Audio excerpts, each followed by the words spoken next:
আমরা আজকে সাতক্ষীরা জেলা প্রশাসকের কার্যালয় রিটার্নিং অফিসারের কার্যালয়ে এসেছি ডাক্তার শহীদুল আলমের স্বতন্ত্র প্রার্থী হিসেবে মনোনয়ন ফর্ম জমা দেওয়ার জন্য।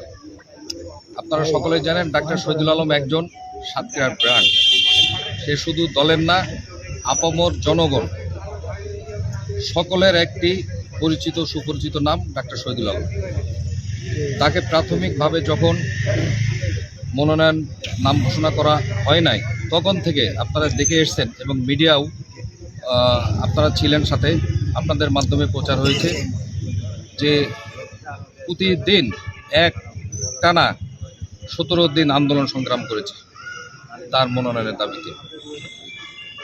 তারপরে 18 তারিখে আমাদের দলের মাননীয় ভারপ্রাপ্ত চেয়ারম্যান সাহেব তাকে স্কাইপিতে ডেকে আশ্বস্ত করেছিলেন, কিন্তু তৃণমূলের নেতাকর্মীদের মতামতকে উপেক্ষা করে পরবর্তীতে আবার সেই যে কাজী আলাউদ্দিন সাতক্ষীরা 3 আসনের কোনো বিএনপি এবং সাধারণ জনগণ তাকে চেনে না, তাকেই আবার পুনরায় মনোনয়ন দেয়া হয়েছে।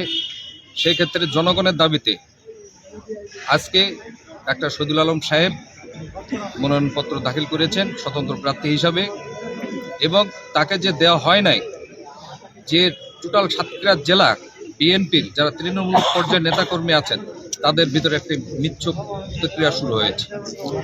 অনেকেই বলছেন যে আমরা ভোট কেন্দ্রে যাব না। তার মতন একটি জনপ্রিয় ব্যক্তিকে যখন নমিনেশন দেওয়া হয় নাই তখন আমরা কেউ ভোট কেন্দ্রে যাব না।